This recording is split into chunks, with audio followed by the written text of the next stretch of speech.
right. This is Cannabis Stuff. I'm your host, John Reed. This is my guest today, Jeremy West. Jeremy, how you doing? I'm doing good, man. How are you? Doing really good. Thanks for being here today. Yeah, happy to be here. How'd you get... I only know the way Jeremy and I have smoked cannabis in the past is typically in alleyways with other strangers. Besides creepy alleyways with strangers, Jeremy, how'd you get into smoking cannabis? Well, the very first time I got high was actually edibles. So, Okay. Yeah. A friend of mine had some cookies, homemade, kind of just dumped the whole shake weed in with the cookie dough type situation. So yeah, I ate a pot cookie, and then the very first thing we did was go in the bathroom and check our teeth for stems. So Jeremy is a comic from northern Michigan, specifically the Traverse City area, which I would have to say, did you grow up in this area? I did, yeah. Okay, so that makes sense because there's like a huge grower community from here that goes way back I'm learning about. And that to me is like the only, like if you hear about somebody that did edibles as one of their first times, like you're around somebody that grew. Oh yeah. Like I didn't have my first edible until, I think I had 2 edibles from the time that I started smoking until the time that it was legal. Because it was too risky. Like if you're deep enough down the chain, like of that knowledge chain, it's too scary to be like, oh, I'm going to take an eighth that I paid like $60. Like my last $60 and risk it. Like we didn't know, but if you're close to growers that do it all the time, they're like, oh, no, it's fine. And it feels safe. Yeah. But if you don't have that, it was terrifying. We had access to shake, which was nice because, people would just take their trim and be like, yeah, make edibles with that. That's so crazy. Like it's such a different experience growing up around people that grew weed versus around people that were just black market. Oh, for sure. For the longest time. Because I had edibles, my first couple of experiences were smoking with my cousins, but I had edibles. There was a guy that moved to our college that was like part of like a drug dealing ring. And he had brownies and I didn't know about it. And I was a sophomore in high school and he gave me edibles and I played the best basketball game of my life. Yeah. Like it turns out I was like pretty good at basketball, but when I was in my head, I was terrible. So on edibles, I just went off. I had like a 27-point game. I think I had like 10 rebounds. And I was usually like, I wasn't bad, but I was like, I doubled my usual points. And I was like, oh, I got to like try this more often. Yeah, we went bowling that night that we had the edibles for the very first time I got high. And I did not bowl well. I know that. Couldn't tell you what I rolled, but it was probably, lots of gutter balls. As soon as it vibrates, all you're going to do is hit it as hard as you want and spin this in a circle. Sounds good. We'll wait for the vibration. And breaking the fourth wall. This is the Puffco Proxy. Wait, no, it's the Puffco. I always screw this up because it's got such a long name that's hilarious to me. It's the Puffco Peak Pro with the 3D XL chamber. There it goes. For the children.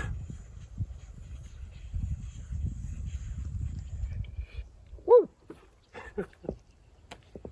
They've taken the technology to space now. This to me is the hardest hitting dab rig in the world right now. Whew. I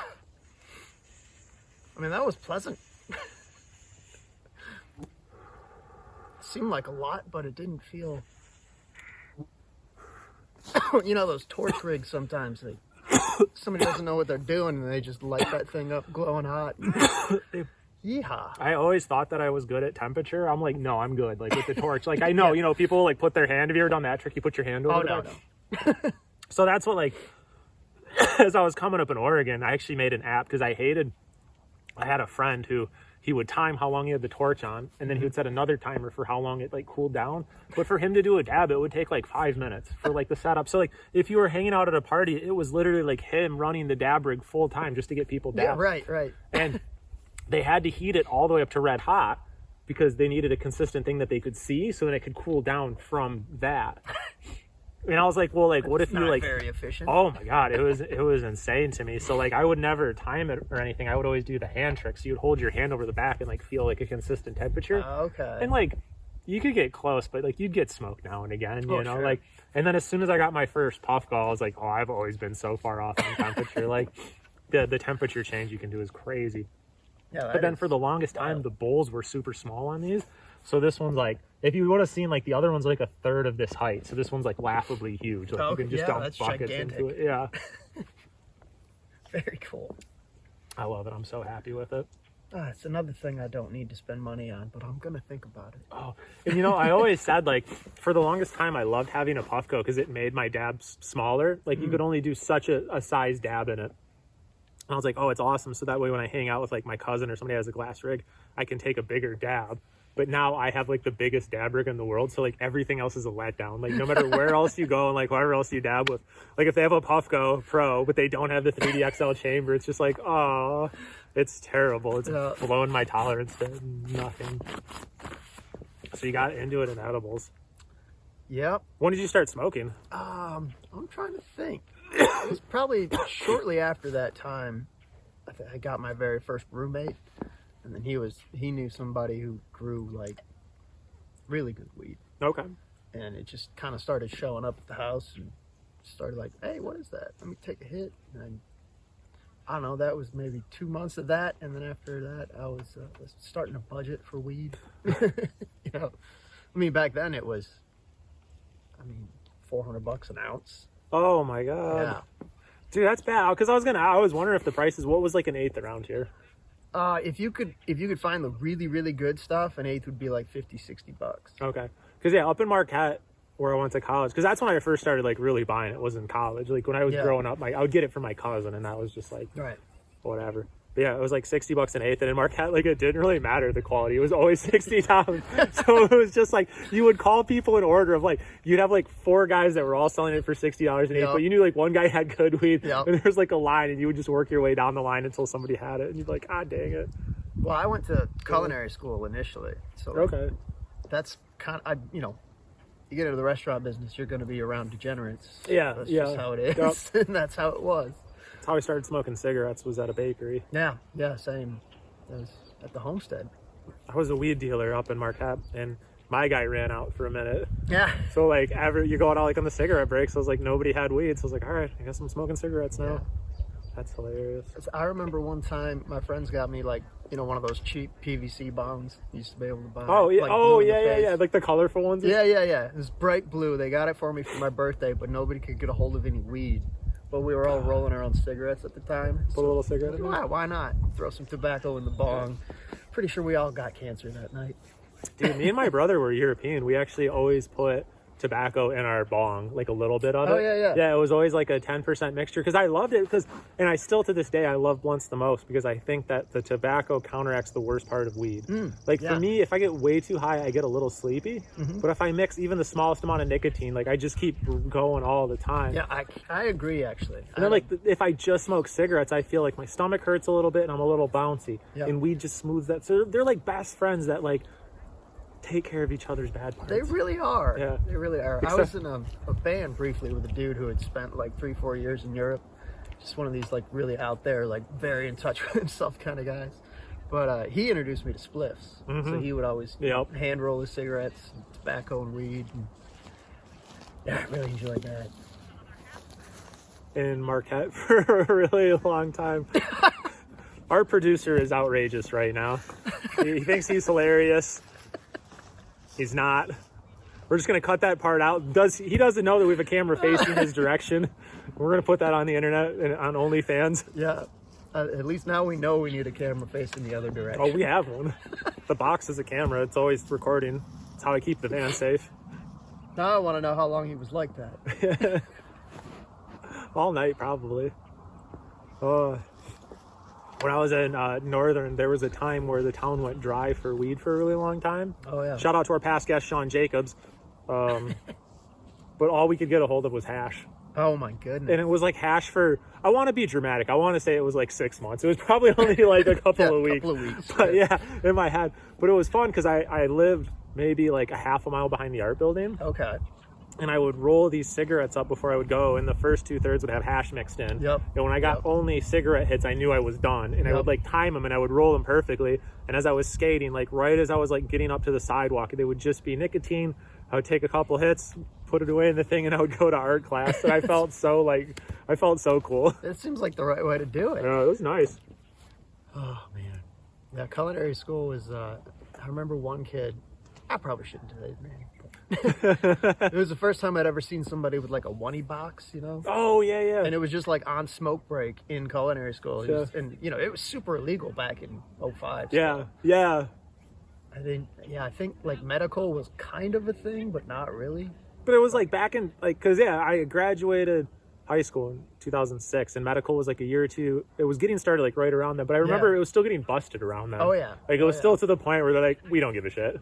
Right. Like it wasn't like it is now, where they're just like, okay, like yeah, we busted you, but like the cops or like the judge isn't going to do anything. The judges were still like, oh, we're gonna fuck you up. Oh yeah. Yeah. No, I got popped with weed when I was 21. I got pulled over for tinted windows, and I had a nug of weed like the size of the tip of my pinky. Yep. Just like in a little tobacco tin in my door, and they put me on probation for a year for that. I'm probably the luckiest person in the world.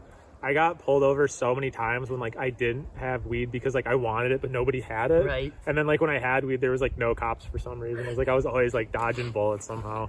No, I used to live out in Cedar and then work at the homestead. So I had like a 30-mile drive every night. That was just like, it was either pinball for deer or sheriffs. Yep. And I ran into both several times. I worked in, when I was a kid, I lived in Sheboygan with my parents, and I worked in Mackinac City, and I would drive back and forth on a motorcycle, and I was high, and the goal was, but I felt like I made it really safe because I would always take like a really long time leaving town to get behind somebody on 23.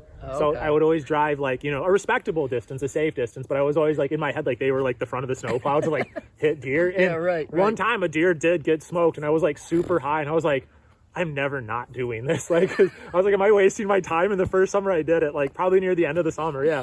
And it wasn't even like a bad hit. Like he just like clipped, and the deer was okay. And it was like right out of town. I was like, yeah, I'm always, let's shout it. Yeah. If you're on a motorcycle, that's like the best move. Yeah. That is very smart. I do that in my van now, even like when I'm in like a deer laden area, I'm like, if I'm not in a hurry, I'll just find somebody that's driving slow and tuck in like a couple 100 yards behind them. I could probably count on both hands the number of times I've ridden my motorcycle at night, just because I've hit deer in broad daylight in my car. Yeah. yeah. If they're that easy to hit in the day, yeah, exactly. They're out there hiding at night. Should we roast Evan Keast? I absolutely talking about those little one-hitter boxes, I absolutely blew his mind.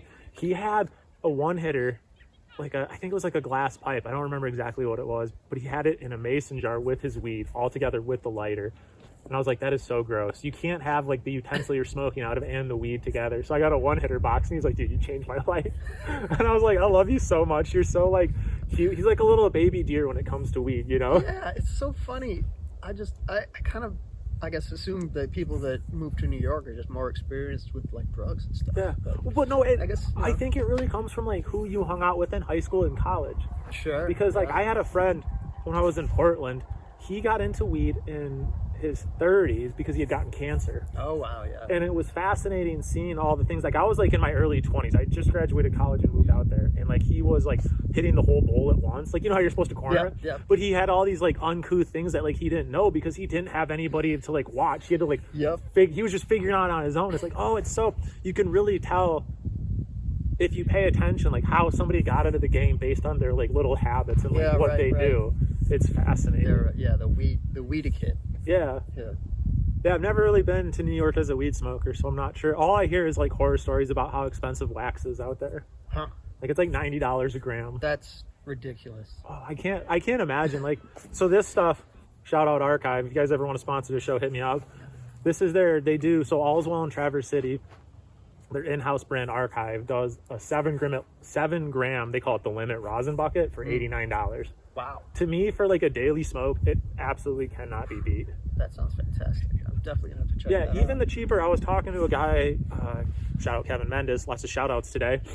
He was talking, when I smoke BHO, like I notice that my throat, like I get like sore throats. And he was saying that like it wasn't necessarily sore throat, but he gets like a dry throat. And I'm like, oh, that is it. Like when I smoke BHO, I don't know what it is. A scientist that's smarter than me would have to explain it, but something about the extraction. With the butane? It dries, and it's not something, I don't think it's residual butane, because I don't think like a lot of people worry about like BHO and they're like, oh, rosin's healthier. Like butane is way lighter than air. Sure, like it's pretty easy to purge. I don't worry about that. I worry about like what, as a solvent, I worry what butane selects for and what it leaves behind. Because when you're making rosin, you're taking the trichomes off and then you're just squishing it out with heat. So it's not really selecting anything. Right, I guess it's selecting for what is more viscous and moves faster, I guess, in a way. But, you know, there was a time in Oregon they were making the vape pens with CO2 extracts, and CO2 is actually more bioselective for pesticides than it is for like cannabinoids. So what was happening is they'd run this flower through the test and they're like, oh, the pesticides are within reasonable limits. They would extract it with CO2, which would be like, for every 1 part good stuff, it would grab 2 parts of the pesticide. So it kind of concentrates the pesticide. Yeah, so then it was like blowing the things up for pesticides. So it's like, I wonder what BHO selects for that rosin doesn't, that gives me that drier throat. That's a very interesting question. So I'm not super well versed in dabs. Did you dab before it became legal? Yeah, a couple times. It wasn't. I had one buddy who was way into it, and then he went off the deep end. I'm sure for other reasons, but like, I'm sure for other. Disclaimer: probably for other reasons. Most likely for maybe other the dabs reasons. pushed him off the edge, but there didn't was help. the edge was there. The edge was there, and the dabs didn't help. Yeah, and they kind of steered me away from it for a while. But I've also just... Well, dude, it was so scary. I mean, like, if we were doing this show, like, 7 years ago, and we had, like, a torch. Right. Like, the torch, I could see why people were like, dabs are fucking insane. Yeah, I used to do a bit about it where I'm like, when you're bringing crack tools to a pop party, maybe it's time to take a step back. Yeah, 100%. And now I'm like, I have the strongest hitting electric one. Yeah. Like, I've moved away. Fuck that. Sideswipe that stigma. Yeah. No, it's definitely a different thing now that it's legal than it was back in the day. Like the options too. Oh yeah. Because it was like, just before it was like, I'd always joke, it was like your options were like, does your dealer have something or does he not? Those were your 2 choices. Right. Yep. You're always hoping for the first one. Like we had choices, it was usually like high grade or mids. Oh yeah, if you had choices, it was insane. And if you had 2 different kinds of high grade, you bought them both because you didn't see that happen very often. Well, then you'd have to like pretend, like I have to like smell them both and be like, I know what I'm looking for. Yeah, right. I had no idea until I started working in the industry. I had no idea what I was spending $60 a week for. No. I had no idea. I actually did a lot of research. Like I was early on Arrowwood.com. Okay, Arrowwood was cool. I just realized it's actually the 20th year that I've been smoking cannabis. Yeah, first time was 19. Okay, I was a little bit before that, I was thinking. So I've been 22, 23, started when I was like 13-ish, I want to say. Yeah. That's when a lot of people start, I hear. Mm-hmm. But I was a pretty good kid. Well, dude, I was straight edge for a minute. I just had a cousin that, like, I really, and to this day, like, still really admire for a lot of reasons. And I was just like, if he likes it, I'll try it. And, like, the first time I tried, because I went through DARE, and like they made such a good strong point, and like DARE was like right at the end of elementary school, right at the beginning of middle school, when I started like snowboarding and doing other sports. And I was like, yeah, if I'm like wasting all my money on drugs, because I just started like mowing the lawn so I could buy snowboards, so like I understood the concept of money. And I was like, well, like snowboarding's so fun, like why wouldn't just doing that be fun, and like why would I want to spend the money? And then like the first time I snowboarded high, I'm like, oh, okay. Yeah, I want to do both of these things together. Like, it's not like a this or that. It's like together. They're pretty fucking rad. I mean, I grew up in a pretty religious household, I think it's fair to say. So, like, I wasn't exposed to a lot of different stuff as a kid. I didn't even grow up. We didn't have a TV in the house until I was maybe 13 that's or crazy. 14. Yeah. I had, like, limited channels. Like, we didn't have a Cartoon Network. But we had a TV. We just had Nickelodeon. Like, right, we had the 3 channels that would come in on the antenna. Oh, that's crazy. Like cable was a sin. Mm-hmm. But so yeah, I wasn't really exposed to a lot of stuff, and then it was like I started playing guitar when I was like 10. So like I got into music real young, and then I went to culinary school straight out of high school. So was the guitar like a church thing? No, like not a at all. For God, just like not at all. Okay. Nope. Just always was kind of drawn to the guitar, and one day my dad was at work and I snuck into his closet and took his bass out, and I don't know, had no idea what I was doing. I started the bass kind of back, so he came home and caught me with it, and I thought I was going to get in trouble, and instead he taught me the 12-bar blues. It was maybe a couple months after that I found my mom's old acoustic down in the basement. Just played that thing till the strings fell off. Got new strings one year for, I don't know, maybe my 16th birthday. But yeah, I just taught myself. Just my dad taught me the blues that one time, and then everything else I just learned from beating on the instrument. Because you're in a band right now, right? Yeah. Nice. Called the Knockoffs. Shout out. Give it up to the Knockoffs. Shout out to Andy and the boys. Working on a new record right now, actually. When's it gonna be out? I'm not sure. Probably late this year, early next year. If I had to say. Okay. If I had to guess. It's a wild guess. If we're still filming this thing, come back for another one. We'll Yeah, talk about it. We'll do. It's called, yeah, we already talked about it. I don't know. Do you guys get high as a band? There are a couple members that don't partake very often because they have anxiety issues. Yeah. Do you get high before you do stand-up? Yes. Okay. Often. A lot of people are like, oh, I get high when I write, but I go up sober. And I'm like, I got to be in the moment. And that's when I feel most in the moment. I struggle with it. Like, I go back and forth. Like, there's definitely times when I've gone up, like, too high and, like, I forgot and stuff. Oh, sure. And, like, that's very frustrating. But, like, there's also times when I've been just that high and I've been present through it. And it's, like, one of my best sets ever. So it's, like, to me, it's, like, I don't know. I feel like I can be present either way. There's a balance I've found. And it's usually, like, hit a real nice vape pen about an hour before you think you're going to go up. So that way you've gone through the initial like ramp up and you've settled into being high. Yeah. You're settled into the flight. You're not taking off. Exactly. You're not landing. You're in the air. Yeah. Yep. That's when you can go to the bathroom. Yeah. Yeah. The bathroom's a good spot. Bathroom's a great spot. I hate getting on a plane and having to pee like so bad and like right when you get on. And like everyone's like taking their time and like I don't even fuck with it. I will be bone dry when I get on a plane. And they're like I just remember I don't even remember where I went. I just so vividly remember like people struggling putting stuff up. Like I stood up, I'm like helping people put it in because I'm 6'4". I'm like, we just gotta like do something. So I go to the bathroom. Like this is ridiculous. I think I peed before we took off. I think I asked the hostess. I was like, can I pee now? She's like, yeah. It's always nice when they let it slide with one. I know I'm breaking the rules, but you're saving my life right now. Dude, the worst time ever at the shout out Portland Airport, PDX.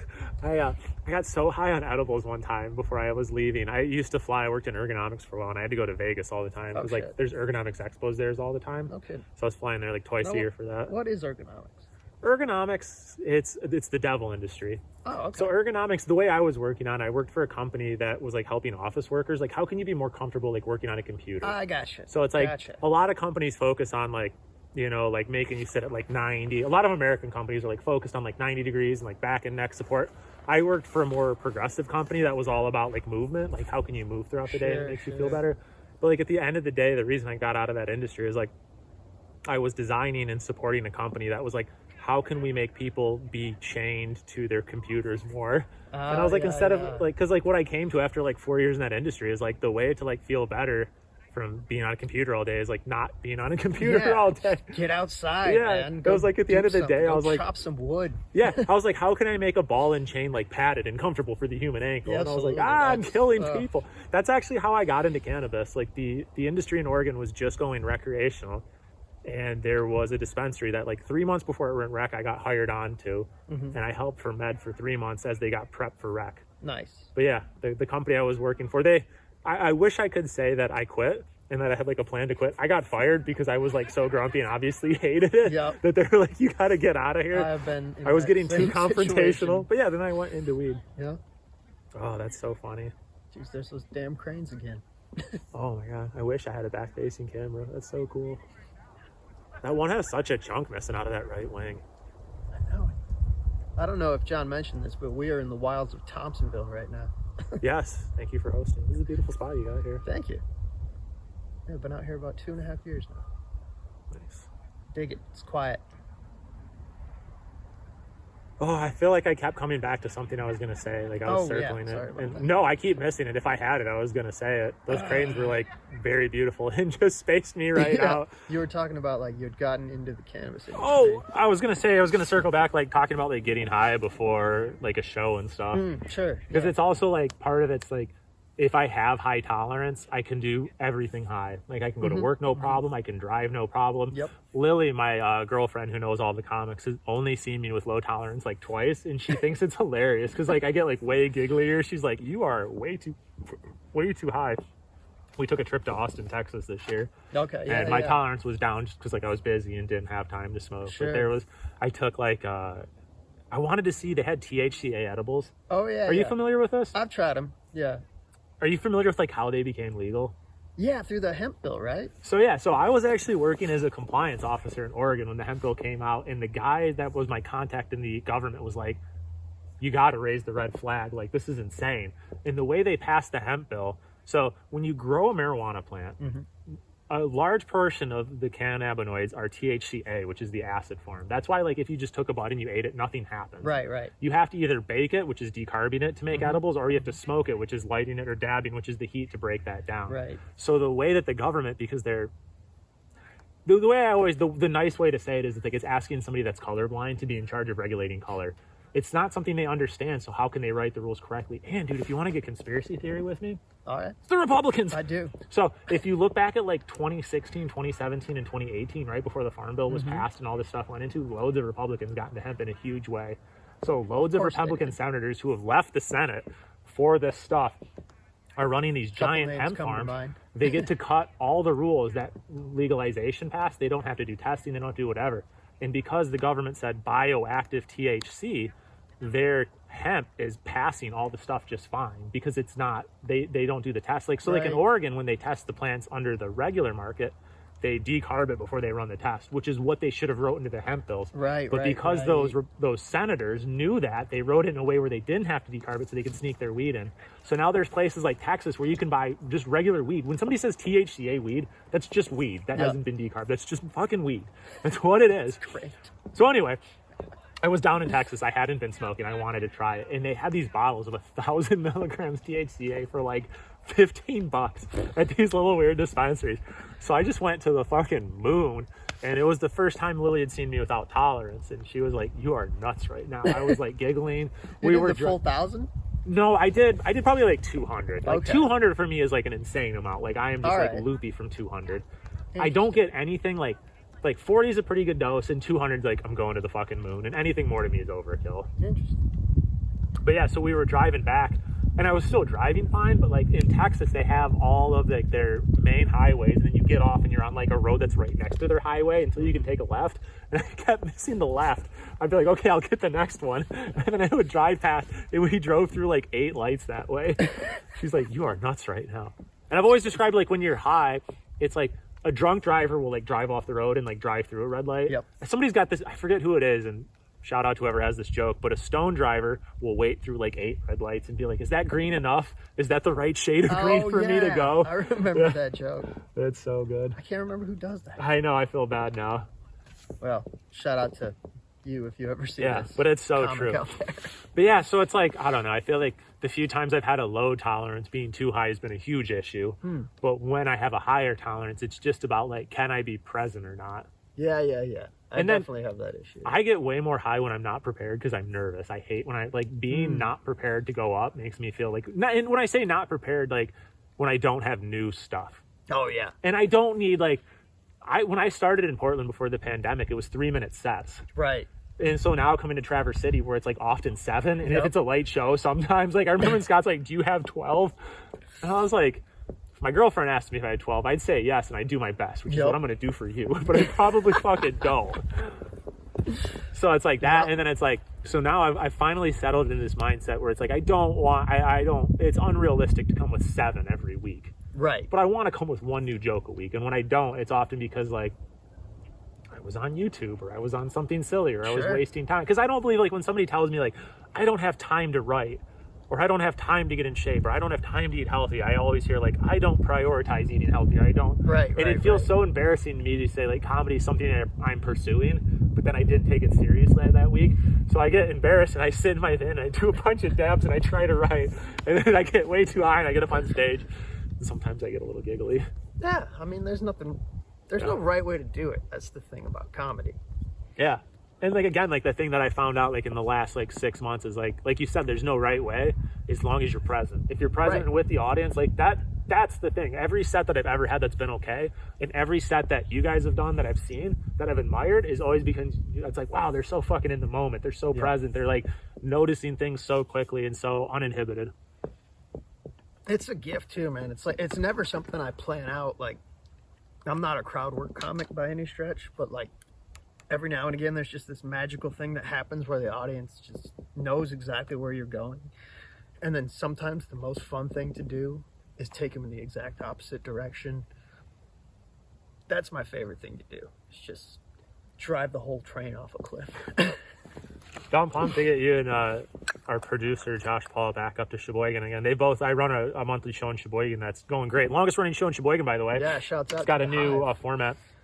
But so I tried to open up. My goal was to do 15 minutes of I had probably like 5 new minutes of jokes, and I was like, all right, I want to mix that in with 10 minutes of crowd work. And I was like looking everything up on Reddit, and I found some good tips, and they were talking about how like you don't want to do like unsupported crowd work that has like no base. You want to okay, what's a joke I want to work into, and like what's something I could do like crowd work into that. And like, dude, it was like I was like 5 minutes in, I was done with all my jokes. I was done with all my crowd work. I was like, I'm dying up here, but I'm excited to keep doing it because Josh Paul is asking like, why was the reason that you're doing the show? Like, part of it is to spread like the Traverse Cities comedy group like time out, so I can just do it with you guys. Yeah, right. Part of it was like to challenge myself to add like a little more of me to every show, and like the crowd work part, it was like, whoa, that first one was rough. You know what always happens to me at Union is like, I'll be like, I don't have a lot to talk about. I haven't written a new joke in a couple of weeks, but like, let me scan the crowd and find somebody that I can maybe like, roast a little bit, and maybe work with that. And by the time I go up, every single time, they're gone. Yeah, you get it all and then right. I get up there and I'm like, oh, fuck. We've had a couple hecklers. I was talking to Devin about this, and like, I love them. And I'm always like begging for them to stay, and they end up staying. And I have like a great opening part where I like mention something to them or something a comic did, and then I have to transition to my material. And there's such a stark difference that I lose the audience. It's like a train wreck. And it's like that transition point is often, I was like, if you're like in a European hotel and you have an appliance, like what's that adapter that you have to plug into that wall that you can go from like, you were in the European, you were doing European stuff with them, mentioning what was happening in the room. But like now we have to do the stuff that I cooked up in America. Like how do we switch from 110 to 220? And what I'm hoping with the show is that I'm developing that ability to like get that beat in the middle. Because it really is, it's like what you guys are doing, something that's half and half what I'm doing. No, this is great, man. And the fact that it's so mobile, you got a whole podcast studio in a field, it's pretty cool. Yeah. Shout out to Sean Jacobs, because what we were talking about is like the van is almost too small to do it. There's not like a good place with lights. Right. But what we have in Michigan, and like me being like a big hippie that wants to hike, there's always trees. Sure. So if I have a mobile setup, there's always trees I can find behind us. Yep. Yeah, that was one of the things that drew me out to this property. This is forest adjacent. Actually, if you go straight back that way, there are 80 acres. Oh, here we go. Blast off. Straight wilderness.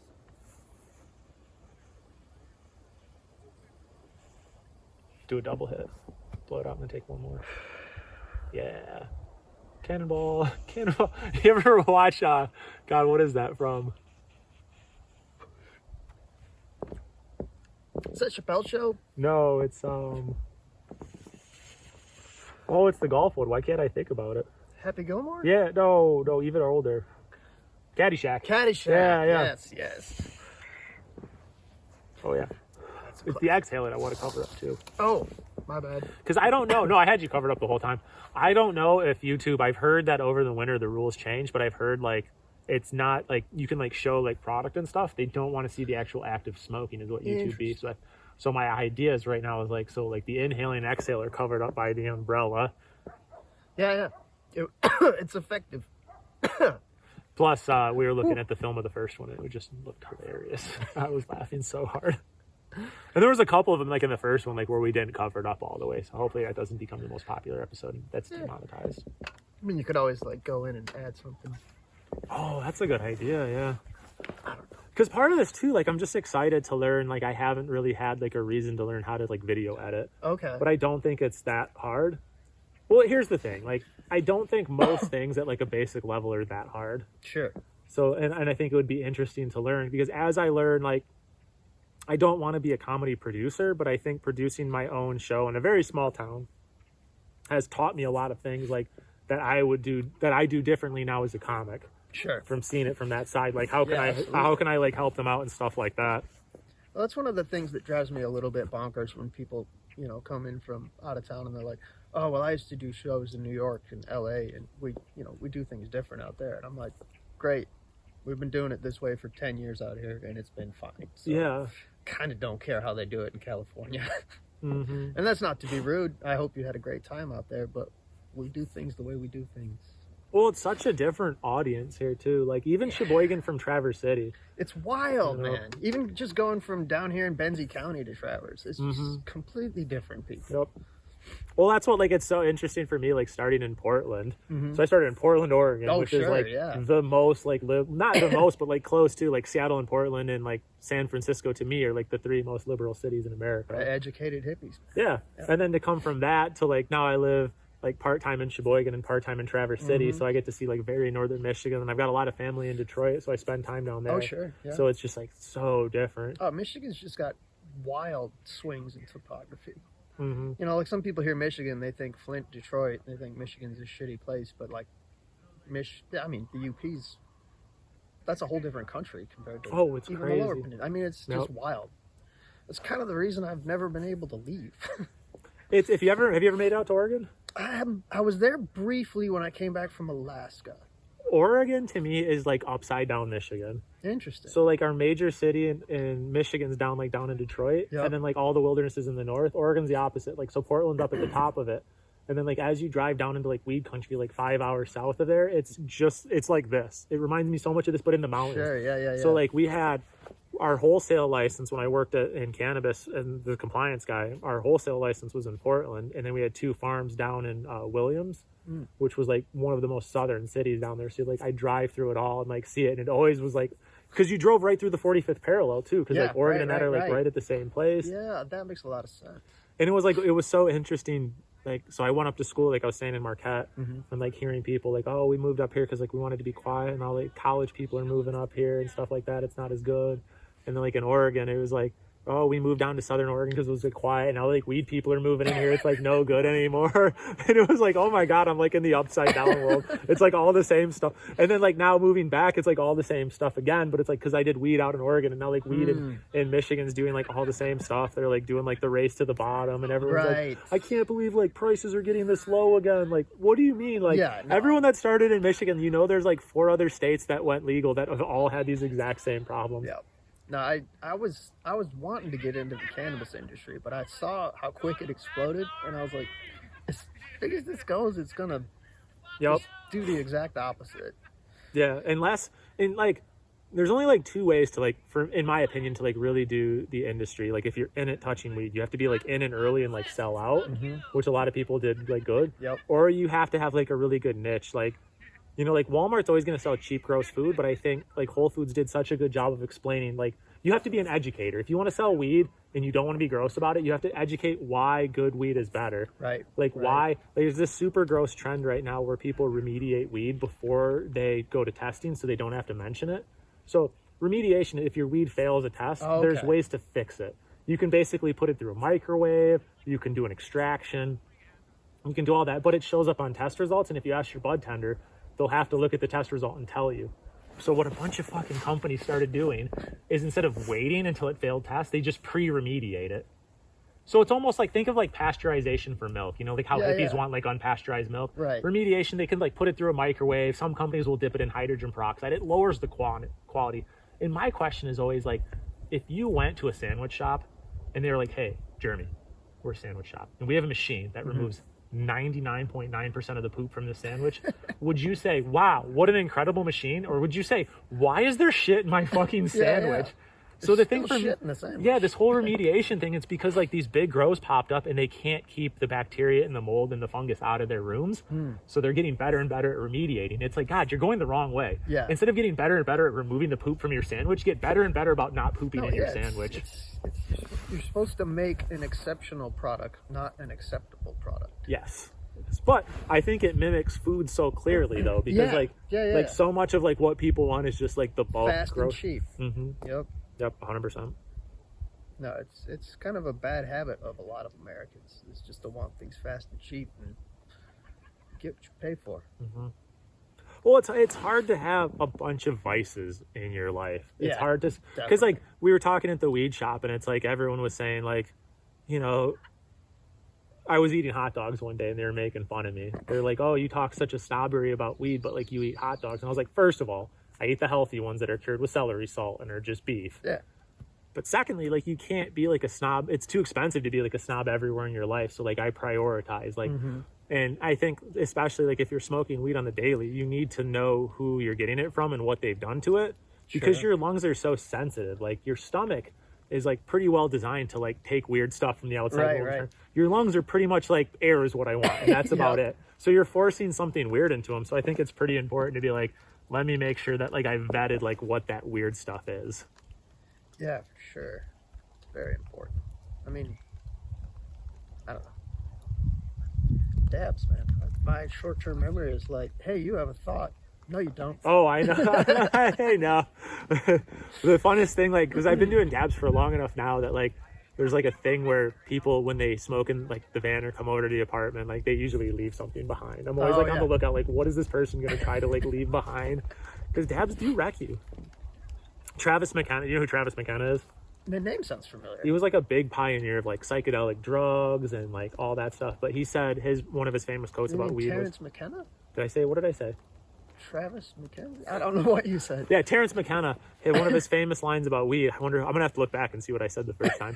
Terrence McKenna said... you may very well have said Terrence McKenna.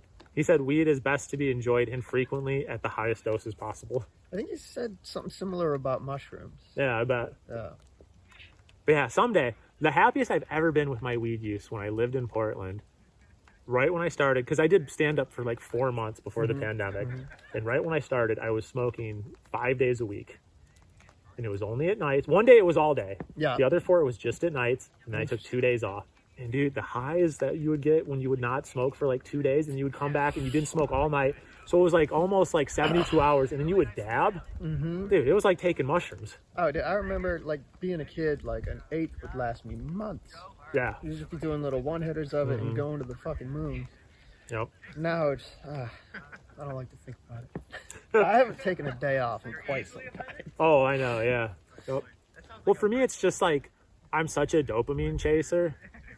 Like it was interesting when I went to Austin. I definitely noticed that I smoked less because I had like so many fun things to do. Sure. So it's like for me, what my really goal is over the next year is to get back to not smoking 1 day a week, because I don't like sometimes when I'm over at Lily's place and I'm not smoking right before I go to sleep, I don't smoke, or I don't We're about sleep to as have well. an audience. I know, we'll have to cut it in a second. I don't sleep as well. So I want to get to not smoking once a week, so I'm prepped to not sleep good. Yeah. So I'm like prepped to not sleep with weed because I don't like that I'm dependent on it for sleep. Interesting. My All right. sleep's been pretty okay. They're busting us up. Jeremy West, you've been a great guest. Thank you, man. Appreciate This has been a lot of fun. This has been Cannabis and Stuff. I'm John Reed. These are our terrible producers. We'll catch you next time. I have nothing to do with this. That's exactly what somebody who has something to do with it would say.